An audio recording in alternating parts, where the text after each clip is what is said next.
মালিক, ও মালিক, মালিক, ও মালিক, ওটা কেন গো? ইলেকট্রিকের বিল এই কি এসছে। হলো রে? বকছিস ইলেকট্রিকের কেন বিল তোরা? থেকে তোমার ওইটা যেন গায়েব না হয়ে যায়। আরে বাবা, ইলেকট্রিকের বিল 10,000 টাকা, এটা কি বিল না লোনের ইএমআই? এ বাবু, এত দুঃখ পাচ্ছ কেন? আমি তো তোমার কাজের ফল। এই তো 3 মাস আগে বিল দিলাম, আবার চলে এলি?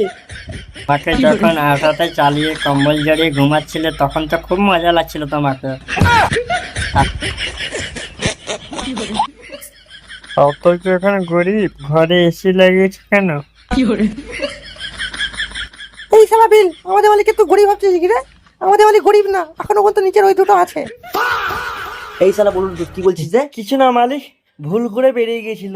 No no no. মালিক, ওই সালে বিলটাকে ছিঁড়ে ফেলে দাও তো। শালা তখন থেকে পক পক করছি। হ্যাঁ ফিরিস, তুই ঠিক বলেছিস, বিলটাকে ছিঁড়েই দি। এ বাবু, আমাকে ছিঁড়ো না, অফিস থেকে লোক আসবে, তোমার নিচের ওটাও ছিঁড়ে নেবে। ঠিক আছে, তাহলে তোমাকে একটা প্রশ্ন করি। আবার কিসের প্রশ্ন ভাই? কাকে প্রশ্ন করছিস? মালিক তো স্কুলেই যায়নি জীবনে। এই তোরা কি বলি রে? কিছু না মালিক, ভুল করে বেরিয়ে গেছিল। বাবারে, বেঁচে গেলাম।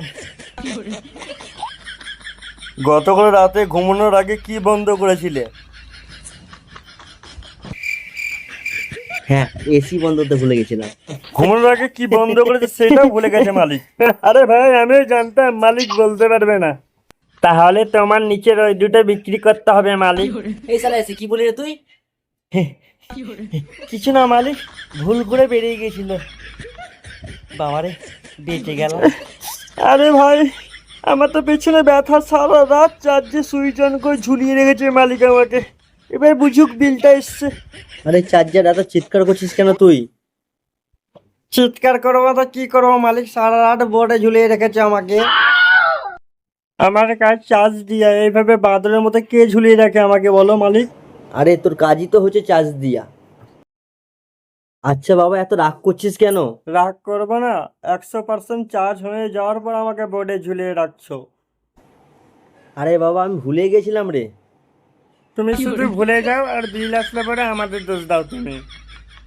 ঠিক বলেছিস, যখন বিল আসে মালিক সব দোষ আমাদের উপরে ভুলে চাপিয়ে দেয়। গেছো? আমাকে তো 24 ঘন্টা চালিয়ে রাখো, আমি ফ্যান না নাইট ডিউটি কর্মচারী।